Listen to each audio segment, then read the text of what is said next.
Okay, we're rolling. Welcome back to the Convo Couch, ladies and gentlemen. I am Pastor Jardula, and I wanted to start this new process of breaking down some of the videos that I see on TV that I just go crazy about, and I'm screaming at the TV screen. I figured on my off time, when we're not doing the big show with Fiorella, I can come down there and give you a little peace of mind about what I think, what I see on the TV every day, because we haven't done that, but we want to start doing this whole process so you can get a little bit of an idea about some of the stuff we like or dislike anyways. I know I'm mumbling on because it's the first time here, so please bear with me because I saw this Trump interview the other day on Fox. Not that I watch Fox, but my friend put on the TV the other day and put on the interview, and I had to watch it. And I was really intrigued. And it was with Steve Hilton, and I figured we would break it down little by little. Now, I'm not one of those big-time hate Trump no matter what he does, yell at him no matter what he does type of guy. However, I am pretty critical of some of the things he has done. For one, when I woke up the day after the election in 2016, the one thing I hope for is that Donald Trump would be the non-interventionist he campaigned as. Has he lived up to that mark? Not at all. And I'm going to explain why as we break down this video. And also, one of the things I want to kind of point out here, and the reason why I'm doing this video is I have a lot of friends who are Trump fans, okay? They believe in the wall. They believe in controlling the border of how much migration comes in and comes out. However, they never seem to talk about why there's such a big migration problem. And I think with people like Tulsi Gabbard in the race, and of course Bernie Sanders, but Tulsi Gabbard, who's so just anti-regime change, she's really put a big spotlight on what's going on. And even though Donald Trump hasn't started his own wars yet, and let's be honest, on the regime change scorecard for presidents, Obama's got 3.5. I'm saying Yemen is a half when you got Syria, Libya, and Honduras. George Bush before them has Afghanistan and then Iraq, which was the worst one. I think George Bush was one of the worst presidents of my time.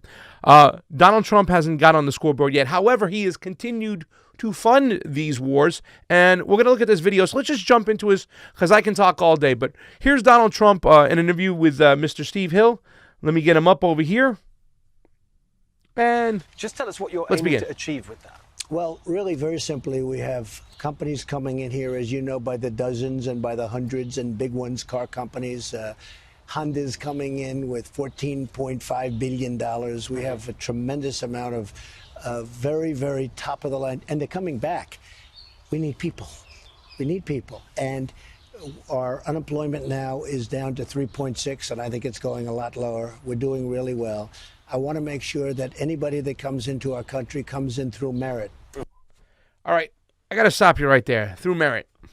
Let's break this down. Because a lot of people just think that they're coming here because their country's government is screwed up and the poor conditions have to do with everything with themselves and their own government. But it's not. I put up the regime change playbook so many times, and especially when it comes to South America and Central America, or the Americas for that matter, people coming in from Mexico. But primarily they're coming in because of what we've done, mainly our CIA and our government. Obama did it last in Honduras in 2009, and about 80% of the immigrants that are coming from Honduras. Now, what do? We took a socialistic leader like Manuel Zelaya out. Why? Because he wasn't friendly to our corporations. He wasn't giving them the banana fields. He wasn't getting into weapons deal to buy weapons, just like Honduras's new government has a 10-year deal to buy weapons from Israel. But he wasn't playing ball. So we removed him and put in a government that's corporately friendly for us, And now people are flocking by the thousands. So when you say merit, shouldn't we hold ourselves accountable? Because by merit, they should be allowed in. You keep on saying by merit. We caused the chaos in their country. I'm sure the government made some mistakes themselves, but our intervention is the main cause of the problem. And all the Trump fans, I don't know why they're not out there yelling at Donald Trump as he's trying to have a televised coup in Venezuela. Come on, let's go back to this thing. So merit, number one, strike one. I wish I had my ex. You know that very well. I watch your show all the time, and we want it coming in through merit. That's what we have to have. We can't do the other. It's just not possible. And what we want to do is put up a very strong border. We'll have, by the end of next year, 450 to 500 miles built of the wall itself and the border wall. Okay, let's start about the border wall again. We keep talking about this border wall. If Trump fans, if you're serious about slowing down migration to the United States, why wouldn't you be serious about stopping the intervention? I'm talking, this is your tax dollars, and you're talking billions upon billions and billions and billions and billions of dollars spent with your tax dollars, okay? Wasted to cause the problem for them to come and migrate to the United States only to cause another problem. How about we just stay out? How about Trump supporters call Donald Trump and tell him, call the White House, signs, I don't care what you do, tell him to stay out of Venezuela. And guess what? Because if they don't, another mass migration of Venezuelans are going to come, you're going to complain, but yet we're part of the problem, and you're not addressing that.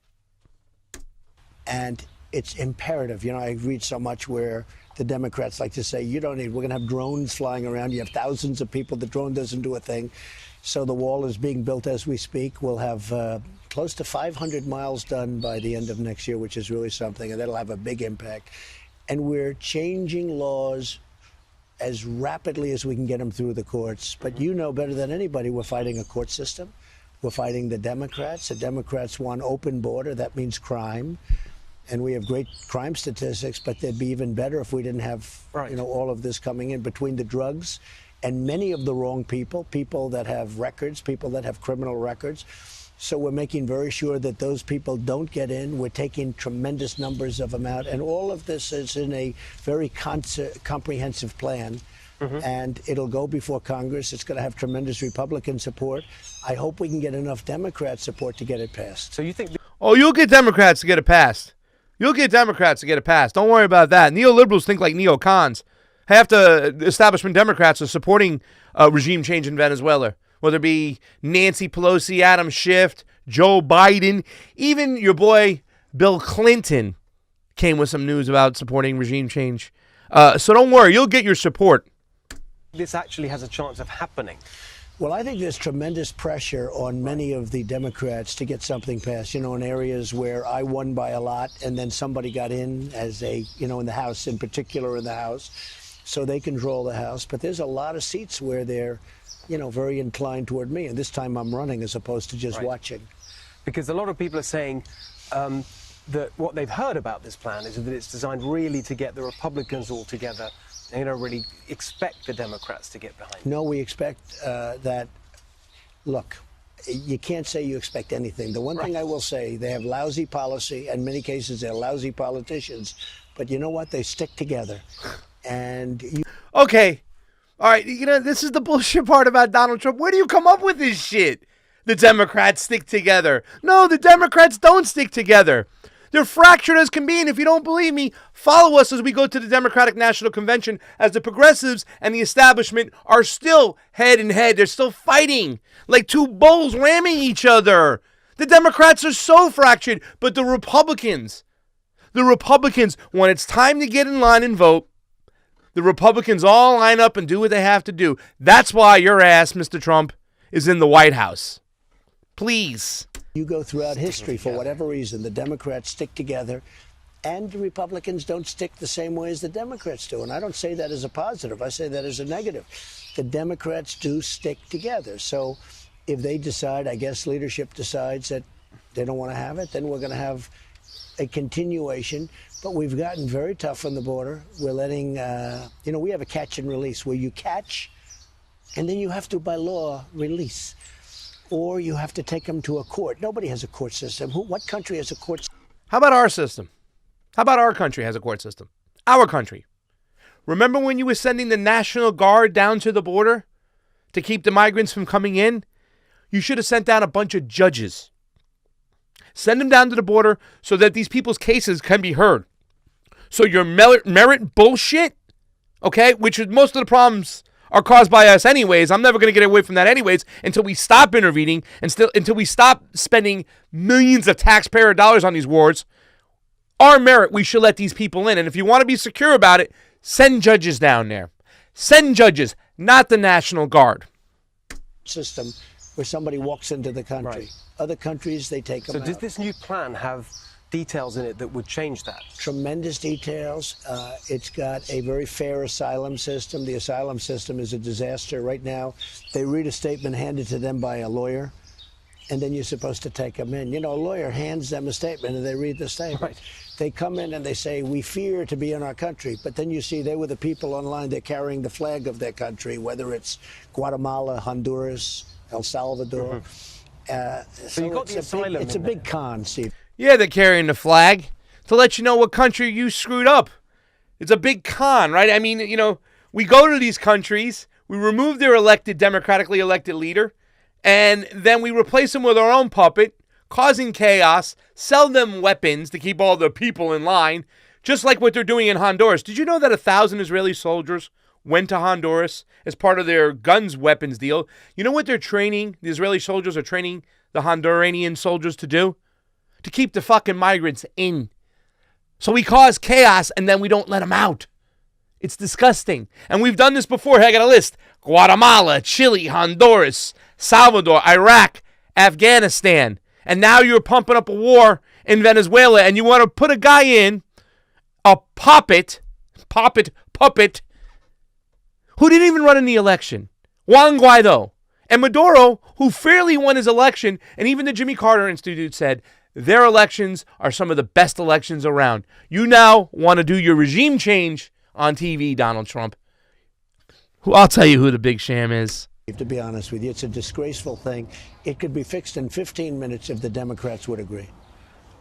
And the big thing about it is the change in terms of people coming in, whether from wherever in the world, but right. for merit. That's the key point. The biggest thing is you come in through merit and you come in legally. Two things.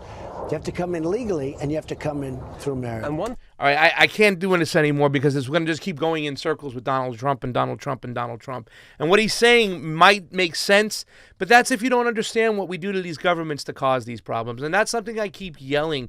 If you're, you know, the day after he got elected, I thought he would have this libertarian mindset. Remember when he did this? Take a look at this one real quick. I just want to play this. This is when I jumped up. So, let me just tell you, I get along with everybody, which is my obligation to my company, to myself, etc. Obviously, the war in Iraq was a big, fat mistake, all right? Now, you can take it any way you want, and it took Jeb Bush, if you remember at the beginning of his announcement, when he announced for president, took him 5 days. He went back. It was a mistake. It wasn't a mistake. Took him 5 days before his people told him what to say, and he ultimately said it was a mistake. The war in Iraq, we spent $2 trillion, thousands of lives. We don't even have it. Iran is taking over Iraq with the second largest oil reserves in the world. Obviously, it was a mistake. So George Bush made a mistake. We can make mistakes, but that one was a beauty. We should have never been in Iraq. We have destabilized the Middle East. But so you still think he should be impeached? I think it's my turn, isn't it? You do whatever you want. You call it whatever you want. I want to tell you, they lied. Okay. They said there were weapons of mass destruction. There were none, and they knew there were none. There were no weapons of mass destruction. See, that was the stuff that I saw that really gave me hope. I mean, once again, I didn't vote for Donald Trump. My dumb ass voted for Hillary because I got punked and bullied into doing so. But yeah, I mean, that was one thing I hope. I'm like, listen, maybe he has this kind of libertarian kind of mindset where it's all about business, and he says it's too expensive to go to war. And I'm going to jump to the war part of this interview because right now in the middle, and this is something I can't stand because they do it wrong. Fox News did the interview wrong. Right after immigration, he should be talking about wars because the refugee problem is caused by what? War, not just poverty in the country. The poverty is caused by war, the destabilization. So they should have went immigration right into war. They didn't. They jumped to China. And I can break down the China stuff, but it's a whole nother show. So I'm going to jump to more war stuff. But when Donald Trump said that stuff to George Bush, I was kind of amazed because I never seen a Republican say that kind of thing. Donald Trump said right there when he said they lied, he said stuff that, let me get my video set. He said stuff, Donald Trump, that no Republican will ever say and stuff like that. And that's why I had some hope that he would be a non-interventionist. Was he? No. Let's get to the tape. The conflict that they've caused, and the deal that President Obama made was a horror show, the Iran nuclear deal, because basically it says that in 5 years from now, they're going to have an open path to making nuclear weapons. We don't need another country with that. And frankly, especially them. We don't need it. So he made this terrible deal, paid $150 billion, paid $1.8 billion in cash. That means cash, like I mean out of your pocket, cash, green. Nobody's ever heard of a thing like that. I don't know if you've ever seen at a casino promotion $1 million in $100 bills. It's a lot of area. What's $1.8 billion like? So he paid all of this money, made a terrible deal. We don't have good inspection rights. We weren't even allowed to inspect some of the most important sites like military bases, certain things where they would do it. Okay, the deal was terrible. When I first came to office, one of the first meetings I had was at the Pentagon with generals, and they were showing me the Middle East. And they had 14 or 15 sites where there was nothing but war, problems. Every single one of those sites was instigated by Iran. Okay, that's a crock of shit. Okay, that's a crock of shit. We instigated what happened with their government. In 1953, we removed the secular leader Mossadegh, okay? He was elected by his people to put the Shah back in the power. Why? Because it was all about the Persian Anglo Oil Company, which eventually became BP. We wanted their oil. Mossadegh was going to nationalize their oil. So we removed and put the Shah in, and he reigned from 1953 to 1979. And the country was in turmoil. Everybody was fighting each other. And what happened? Ayatollah Khamenei came in, and now it's a theocracy. And they don't cause all those problems. We caused those problems. We went into Iraq. Obama went into Syria. Okay? Madam Secretary convinced him to do Libya. Well, I know it's in Africa, but it's in the water near the Middle East over there in the Med. We cause all these problems. And you know what? We gave them all this money already. Why wouldn't you keep the friggin' deal? You know why? Because this is the part where you see plain and simple that Donald Trump is Israel's bitch. Sheldon Adelson, who wanted the embassy moved from Tel Aviv to Jerusalem, got his wish. And this is their biggest problem right now. Israel hates Iran. They want Iran gone. They want more regime change in Iran. And Iran will make Iraq look like a picnic if we go in there. Okay? It's endgame, ladies and gentlemen. And if you really didn't want to go in there, Donald Trump, if you wanted to be a non-interventionist, why the hell would you fucking hire Pompeo? And more than anything, why would you hire Lord Bolton? More to this. It was Iran military. It was people paid by Iran. It was just, you have no idea. It was just, I said, this is terrible. They were so strong. I ended the Iran nuclear deal. And actually, I must tell you, I had no idea it was going to be as strong as it was. It totally, the country is devastated from the... Why does he keep bragging when he devastates a country with sanctions economically? I know he keeps this whole pitch where, hey, I don't want to go to war. I want to take on these countries economically and sweat them, Cold War style. But you haven't, okay? Why are we still spending $5 billion a month in Afghanistan? $5 billion. You were supposed to be a non-interventionist, and you go, oh, I let the generals do whatever they want for a year, and then I reeled them back. Yeah, you reeled them back from $8 billion a month. It's billion, not million. $8 billion a month to $5 billion a month. That's ridiculous. In Afghanistan, we've been there for 19 friggin' years. Pull the people out. Where's the non-interventionist Donald Trump, the libertarian mindset that he talked and campaigned as? Where is he? The standpoint of the economy. But now you see, the thing that I think a lot of people are worried about is that they heard what you said in 2016 and liked it when you said no more stupid wars. And then they hear these stories about troops and so on. I just don't want them to have nuclear weapons. And they can't be threatening us. And you know, with all... If you didn't want them to have nuclear weapons, Donald, why'd you pull out of the deal? They were handcuffed. They already got their money. Obama made a terrible deal. So what? Okay, it was a terrible deal. That deal was already in motion. They were complying. This isn't about them getting nuclear weapons. This is about you doing Israel's bidding, Mr. Trump. Sorry. Fail. All of, I just want to read with you all of something. everything that's going on, and I'm not one that believes, I'm not somebody that wants to go into war, because war hurts economies, war kills people, most importantly, by far most importantly. Right. I think that if you look, when I went to North Korea, there were nuclear tests all the time. There were missiles going up all the time. We had a very rough time. Then we got along. We'll see what happens right now. Right now, I don't think I told him when I left Vietnam when we had the summit. I said to Chairman Kim, and I think very importantly, I said, look, you're not ready for a deal. Because he wanted to get rid of 1 or 2 sites, but he has 5 sites. I said, what about the other 3 sites? That's no good. We're going to make a deal. Let's make a real deal. But they haven't had any tests over the last 2 years. It's 0. There's a chart, and it shows 24 tests, 22 tests, 18 tests. Then I come, and once I'm there for a little while, you know, we went through a pretty rough rhetorical period.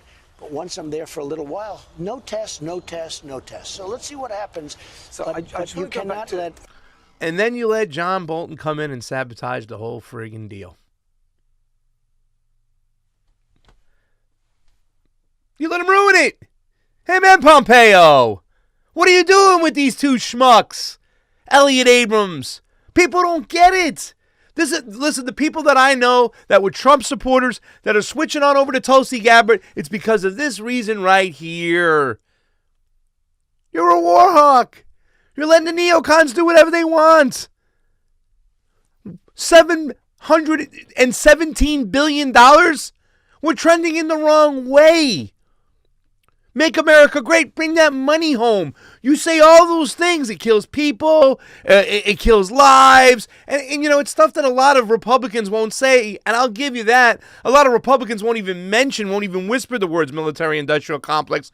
You will, Mr. President. But what are you doing with these guys? We can't go $500 billion a year?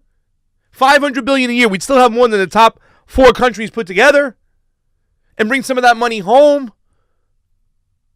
You're not fulfilling your promises, Mr. President. Iran have nuclear weapons. I want to read you something Lindsey Graham said. Okay. Your friend Lindsey Graham. Yes. Your friend. He was in a magazine profile, and he reported on a conversation he had with you, and he said that you said to him, the trouble with you, Lindsey, is you want to invade everywhere except the places I want to invade. Well, so my question is, where does he want to invade? But more importantly, where do you want to invade? I want to invade if I have to economically. We've created a...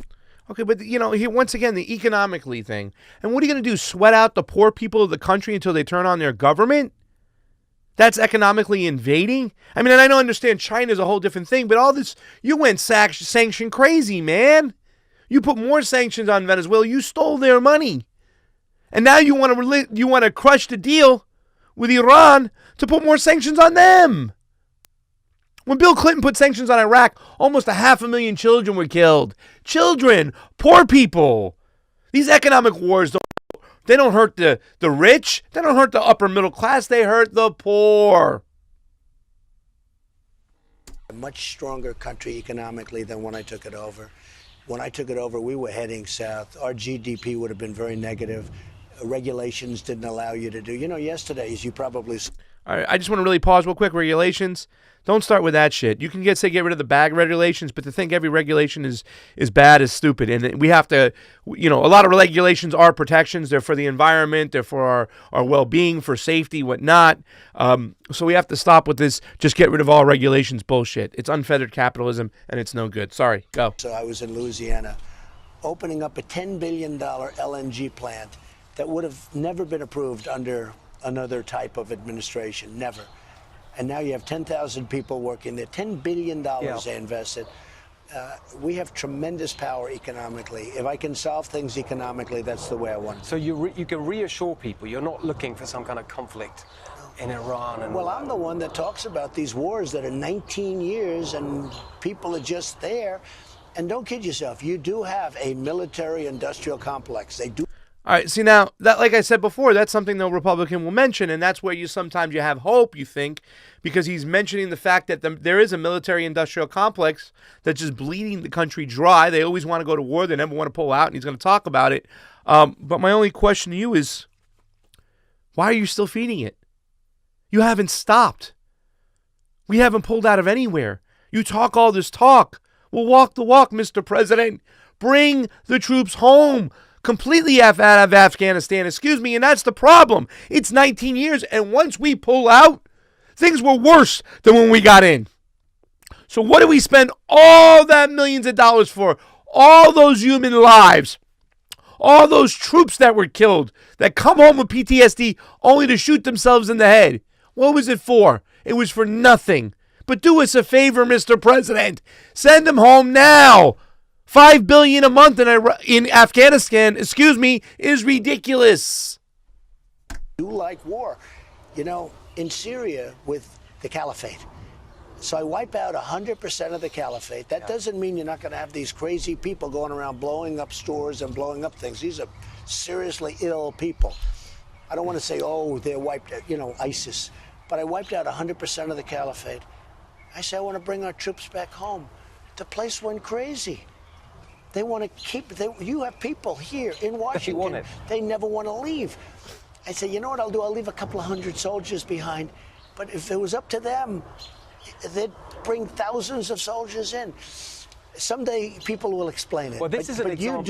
You do have a group, and they call it the military-industrial complex. They never want to leave. So why feed them? Why not feed them? Why stop feeding them?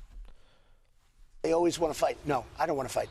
But you do have situations like Iran. You can't let them have nuclear weapons. You just can't let that happen. So that's an example, I think, of what people liked in 2016, where you didn't come over as a traditional Republican. No, but I haven't changed. And that, well, take a look. That's what we talk about on our show, the popular. I just want to go through a couple of... I gave the generals, I said, go ahead. You got 1 year. See what you can do in Afghanistan. So they fight and fight and fight. But, we've taken it way down in Afghanistan. I don't know if you've seen that, Steve. We've taken it way down. Now... Okay, I got to stop you there, Mr. President. How far have you taken down? To $5 billion a month? Not good enough. Not good enough.